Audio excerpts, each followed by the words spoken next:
Samantala, isang grupo naman ng networkers hiniling sa Malacanang na magkaroon ng ahensya na tututok sa networking companies. Yan ang tinutukan ng aming kasama, si Alvin Baltazar. Isang paraan ang naisip ng mga nasa networking industry upang burahin sa publiko ang hindi magandang paniniwala sa ganitong investment scheme. Ayon kay Alliance for Networkers of the Philippines President J.R. Rosales, sa pamamagitan ng pelikula, mas mabisa at madali nilang maipaparating sa publiko na ang networking ay legal, hindi masama at nakatutulong sa marami gaya ng ginagawa rin sa ibang mga bansa. Sinabi ni Rosales na sa ganitong pamamaraan ng information dissemination, maliliwanagan ng marami na mabuti ang layunin ng networking at isang dissenting source of income. Na pagkasunduan ng aming Board of Trustees na gumawa ng ganitong awareness. So pinapakalap talaga ng aming samahan na yung networking business ay hindi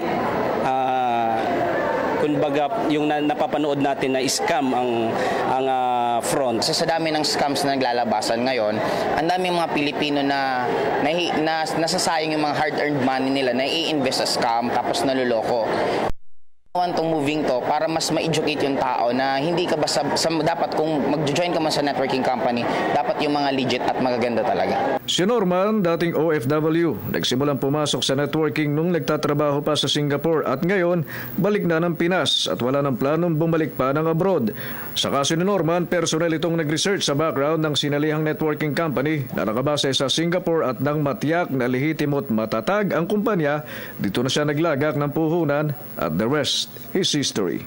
Yung sinasabing 3 days, 1 week, medyo hindi Sa panig naman ni Aling Irma na 2 taon nang nasa networking investment, sinabi nitong hindi siya tatagal lang ganito kung ang nasalihan niyang kumpanya ay hindi matatag at illegal.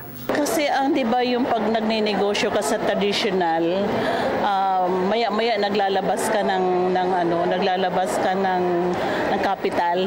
Ito once na lang maglabas.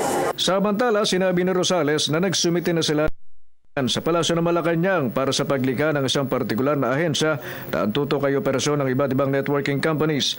Base sa mungkahi ng Alliance of Networkers of the Philippines, maaaring maging umbrella agency ang lilikaing tanggapan sa ilalim ng Security and Exchange Commission o SEC. Kung ma-aproban po ang ANPO na maging isa sa katulong nila na kami yung mag-e-enforce dito lang sa networking industry na to. Para sa Telebisyon ng Bayan, Alvin Baltazar.